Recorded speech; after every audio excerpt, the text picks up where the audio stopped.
Bonjour à vous toutes et à vous toutes, à mes abonnés, déjà une.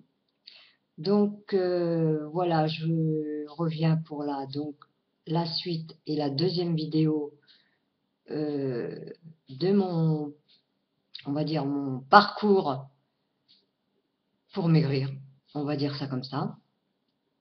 Et donc je vous avais expliqué sur une première vidéo comment ça s'était passé. Ma deuxième vidéo donc est le parcours de l'anneau gastrique. Vous dire que j'ai quand même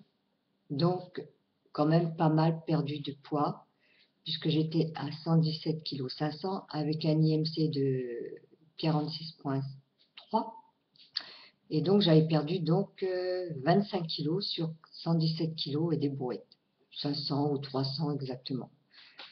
Je sais même pas si, pour être honnête, j'ai marqué derrière ma... Non, c'est pas grave. Donc quand même 25 kg sur 117 kg, ça se remarque quand même. Oui. D'ailleurs, je vais vous montrer je vais pas vous mentir, je vais vous montrer la photo, puisqu'elle a été prise par ma coiffeuse, et elle m'a fait donc ce qu'on appelle on va dire entre guillemets, un photomontage express. Voilà. Et elle était donc à l'époque, on l'avait pris dans la chambre de ma fille qui était toute jeune, enfin toute jeune. Bah oui, elle avait 8 ans, Kaina. Oui, elle avait 8 ans, parce qu'elle en a qu'un. Voilà. Et là, je peux vous dire que ça se voit. Voilà. J'avais perdu 25 kilos. Pour vous dire que, oui, j'étais effectivement à l'aise, mais, oh, mais mes nerfs, c'était chat.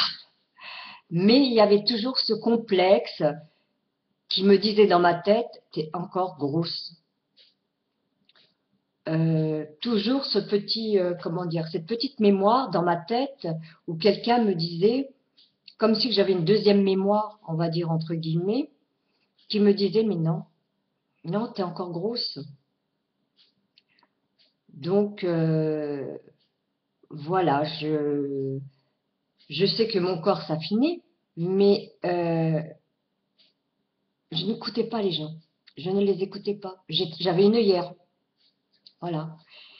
Et, et l'objectif que j'avais atteint était comme à peu près tout le monde, puisque enfin, j'étais pas grosse, mais j'aurais voulu, enfin, plus maintenant, mais à l'époque, j'aurais voulu faire, parce que j'étais pas très grande, hein, quand on regarde bien 1,63 m, j'aurais dû peser 53 kilos, on donne du kilo d'os, puisque moi j'avais quand même des os assez importants, donc disons, allez, 56. Et je m'étais, l'objectif était de 61, entre 60 et 61 kilos.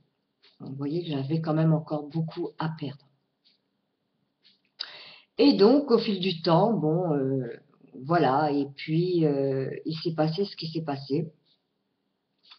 Malheureusement, je le souhaite à personne, parce que je vous l'avais dit dans ma première vidéo, on a un corps, il réagit différemment. J'avais une amie qui avait posé l'anneau gastrique un mois après moi, un mois et demi même après moi, je vous dis pas de bêtises, et elle a très bien supporté pendant au moins, sans vous mentir, 5 ans. Bon, après, elle a eu des complications, mais elle est passée au bypass, mais elle l'a supporté. Malheureusement, moi, il s'est passé ce qui s'est passé. Un matin, je vais au... Alors, ça va vous paraître peut-être un peu cru, ce que je vais vous dire. Je m'excuse pour les gens qui mangent, hein. Je ne sais pas s'il y a des gens qui mangent. Enfin, je ne dirais pas le total. Je vais aux toilettes et puis je retrouve quelque chose qui est très désagréable. Du sang, voilà, tout simplement. Voilà, point final. Et donc, j'étais quand même assez surprise, puisque assez surprise, oui, parce que je me suis dit, ça y est, qu'est-ce qui se passe? Tout le monde, enfin, il y a une personne qui m'avait dit, mais t'inquiète pas, c'est peut-être des effets que, comme j'étais un petit peu constipée, entre guillemets, excusez-moi, pour ceux qui mangent. Voilà, bon, enfin bref, c'était peut-être que des ligaments ou des petites fibres qui avaient Mais non, parce que le soir, ça a été pareil. Donc là, je me suis quand même un petit peu affolée. Pendant quelques temps, je me suis posé beaucoup de questions et, euh, et je me suis dit, il y a quelque chose qui n'est pas normal. Donc j'ai appelé mon gastro-entérologue et puis je lui dis, voilà, je lui explique le cas. Il me dit, venez me voir mardi, puisque ça, il recevait que le mardi. Pour la bonne raison, c'est qu'il fait des fibroscopies pratiquement en hôpitaux, de jours privés. Donc voilà, j'étais un petit peu embarrassée. J'ai attendu jusqu'au mardi. Mais tout le week-end, ça m'a travaillé parce que j'ai dû téléphoner le vendredi à la secrétaire pour qu'elle me prenne le rendez-vous pour le mardi. Et le week-end, je ne vous dis pas, je ne mangeais rien.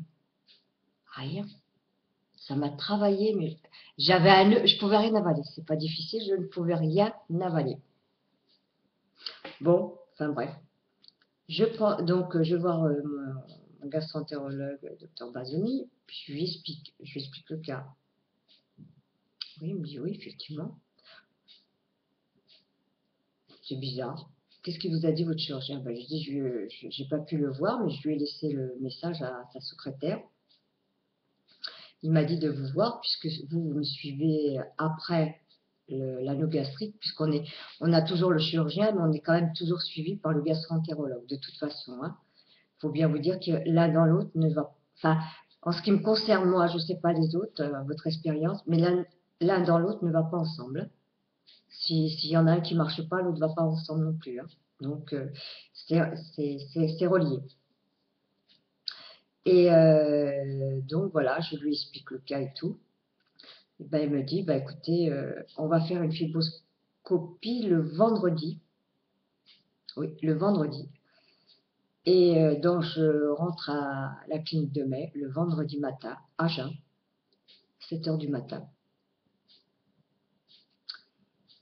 Et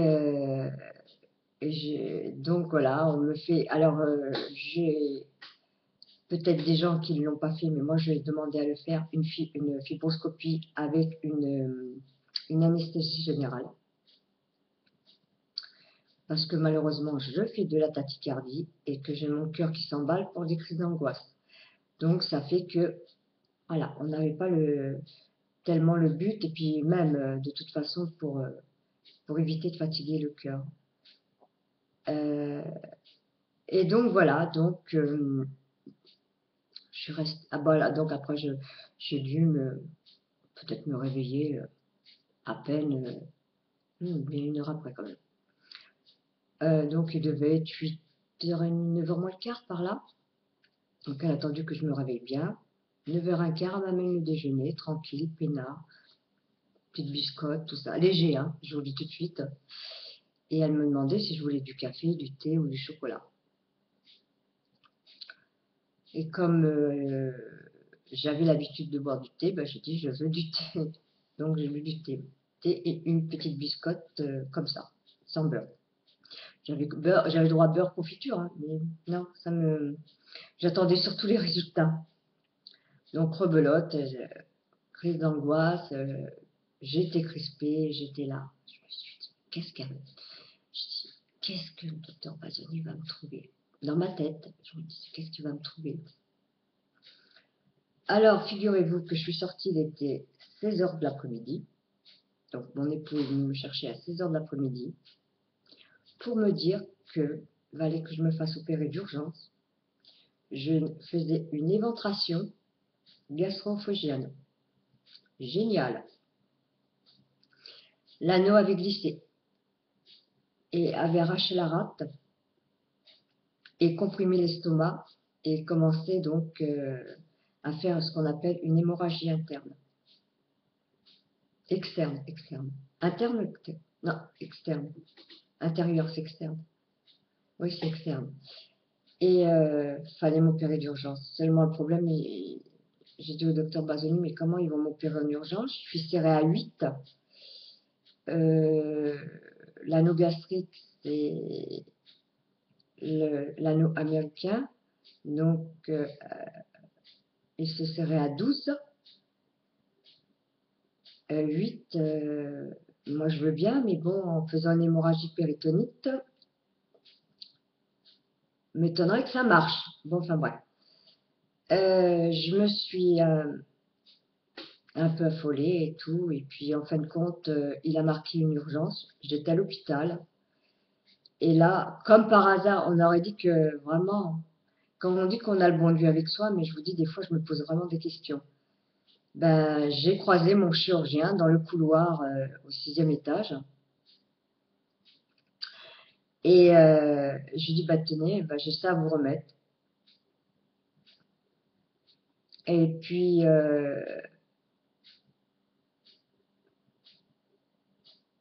2 heures après, j'ai attendu dans la salle de... Ouais, 1 heure après, 1 heure ou 2 heures après, j'ai attendu dans la salle d'attente pour avoir qu'ils disent le résultat du gastro-entérologue.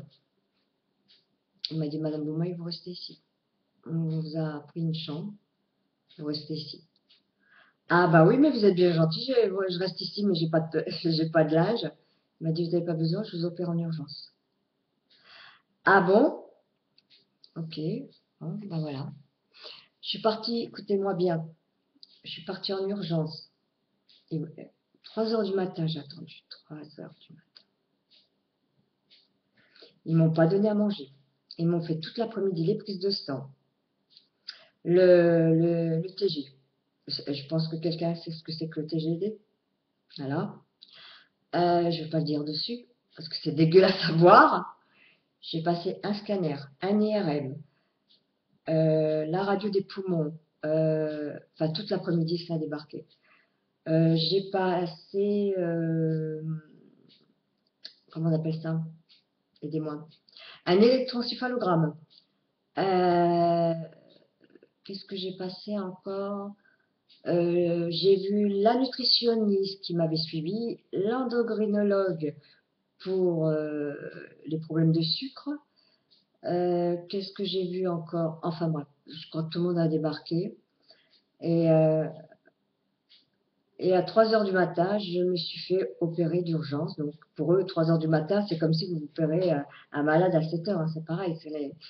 Voilà. Après, je me souviens plus de tout.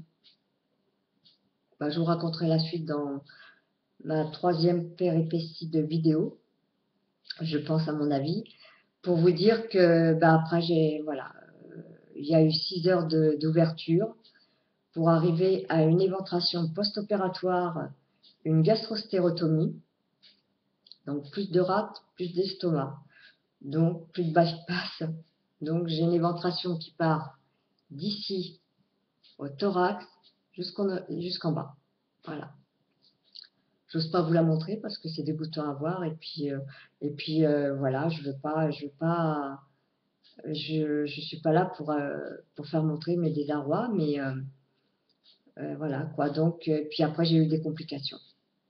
Je vous raconterai dans ma 3e vidéo et je pense que ça sera la dernière. Et si ça vous intéresse, suivez mes vidéos et croyez-moi que j'ai dérouillé. C'est pour ça qu'il ne faut pas prendre ça à la légère. Je vous fais des énormes bisous. Je vous dis à une prochaine vidéo. Et je vous ferai des vidéos un peu plus gaies après, hein, bien sûr. Mais je voulais expliquer parce que je sais qu'il y a des gens à qui ça intéresse. Et, et voilà. Donc c'est mon expérience à moi. Et j'en veux ni au chirurgien, ni au gastro-entérologue et toute la médecine générale qui m'a suivi de A à Z depuis que j'ai été opérée. Et franchement, je leur tire mon chapeau. Voilà, je vous fais des gros bisous. Je vous dis à la prochaine vidéo. Bye.